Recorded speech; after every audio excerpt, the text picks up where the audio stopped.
आङो गिबियावनो बे मिडियानि बड'लेण्ड रादाब आरो बर' खौरां बिथांमोना जोंनि बे बुरसारा थाइखाजरा BCDC नि आन्दाराव थानाय जोंनि बे बुरसारानि बे गैयाब्लाबो जोंनि दानथक रड LP स्कुल टु जोंनि आवजारगुरि लामा बे लामाया गामिनि लामाया दैनि दैलां बोथोरावहाय थाबायनो थाखाय बिराद खस्थ'मोन दिनैहाय गमामायैनो जोङो गोसोखौ मोजां मोनदों मानो होनब्ला जोंनि Srijut sir Ranjit Basumatary EM land and revenue minister बिथांखौ जोङो बुरसारा गामिनि जानानै जोङो बे साबायखर होदों मानो होनब्ला बिथाङा जोंनि खस्थ'खौ नुनानै बिथाङा दिनै गावनो जोंनि बे बुरसारायावहाय JCB आरो ट्रेक्टर बेबस्था खालामनानै नायदो नोंथांमोना बे लामाखौ दिनैहाय मथा मथि साधारन बाला अन्थाइ गारब्लाबो हयथ' बिराद दिनैहाय मोजां जाबाय दिनै बेखायनो जोंनि बुरसारानि गामिनि आंजोंहाय नै साखाथि बाखाथि दङ महिलाफोरबो दङ बिथांमोना जोबोरै गोसो गोरबोजों हामबाय होदों बे समावहाय मानो होनब्ला बे लामाया मोजाङैनो जाफुंबाय गैयाब्लाबो 2 किल'मिटार जोंनि बुरसारा टु आवजारगुरि लामा बे 2 किल'मिटार लामाया दैलां हालाङावहाय बिराद खस्थ'मोन खिन्थु दिनैहाय जों नुनो मोनबाय सारनि EM सार रन्जित बसुमतारीनि दैदेननायावहाय बिथाङा जोंनो अनसुंथाइ बे लामा खोनायावहाय जोंनो गोबाङैनो साबायखर जों बावनो सानदों बिथांखौ जों गोसो गोरबोनिफ्राय गामिनि जानानै आङो बिथांखौ बिसेस आं हामबाय होनाय थाबाय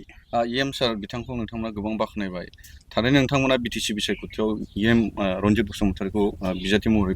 मोनफिननो हास्थायो नामा निश्चय बे सोरखौबा जोङो रन्जित बसुमतारीखौल' बाख्नायनाया जानाय नङा मानो होनब्ला जायनो पाब्लिकनि थाखाय सेवा खालामगोन जायनो पाब्लिकनि थाखाय मावगोन बिनि थाखायनो निश्चय जोङो हेफाजाब होगोन निश्चय दिनै रन्जित सारा जोंखौ बे बुरसारानि खस्थ' मस्थ' लामा सामानि नुनायखौ बिथाङा जोंखौ नुनायखाय जोंखौ हेफाजाब होबाय बिनि थाखायनो फैगौ बिसायख'थिनि इलेक्सननि समाव निश्चय जोंनि बे बुरसाराया बिथांजोंनो जोङो नांगौ समाव जोङो हेफाजाब होगोन आरो फैगौ दिनफ्रावबो जोङो बिथांजोंनो जोङो अरायसम जोंनि हेफाजाबाव जोङो होबाय थागोन जों मिथिगौ दिनै जोंनि BTR खुंथायनि जिथु मानब गेदेर जा EM रन्जित बसुमतारी बिथाङा जोंनि बे दै गुदुं आरो दलपानि एरियानि जिथु थासारि बेखौ बिथाङा फैनानै नुफैदों बेखायनो जों दिनै जेब्लाबो बरायो आरो जों हांख्रायो बिथांमोना दिनै जोंनि बे ओनसोलनि जिथु थासारि जे लामानि जेंना लामानि जेंना होनबा जों बुजियो जेरै फरायसालियाव थांनो गथ'फ्रा दिनै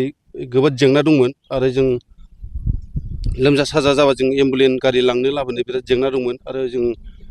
बोराय बुरै जेनेबा हाट बाजार बिजनेस खालामनो दिनै जोंहा जेंना दंमोन दा बेफोर जेंनाखौ जोंहा जोंनि BTRनिनो जोंहा मानब गेदेर EM रन्जित सारा गासैबो बिथिंखौ बुजिनानै दिनै जोंनि बे दै गुदुं आरो सेलेखा एरिया ओनसोलाव सेन्ट ग्रेभेल होनानै जोंखौ जितु रायजो राजाखौ मोजां हाबाफारियाव लाबोदों जों जोबोद गोजोननाय दं जों आसा फारियो फैगौ समफ्रावबो जोंनि जे BTR गभर्नमेन्टनि जितु मावगिरि मानब गेदेर जा प्रमद बर' सार आरो बेजों लोगोसे गासैबो मावसोम बिथांमोनहा जोंनि बे ओनसोलखौ जि गुबुन जायगायाव जेरै जौगाखांहोदों बेबादिनो जोंनि ओनसोलखौबो गासैबो बिथिङाव जौगाहोगोन होननानै जों आसा फारियो दा जोंहा बुंनांगौ जेबो गैया जोंनि दुखु सुखुखौ बिथांमोनहा फैनानै नुफैनानै जि समाव हाबा मावनांगौ बेखौ मावदों जों जोबोद गोजोननाय दं जों जेब्लाबो बरायो आरो फैगौ समफ्राव थिग बेबादिनो गोदान सरखार दानानै जाहाथे बे ओनसोलखौ गुबुन जायगायाव जेरैखि जौगाखांहोदों फरायनाय जेरै गोग्गो सावस्रि लाखिनाय आरो गोबां बिदिनो आबादनि बिथिङाव जेरै जौगाहोदों बेबायदि जौगाहोथों बेखौ जों आसा फारिनानै जों बेखौनो बुंबाय गोजोन्थों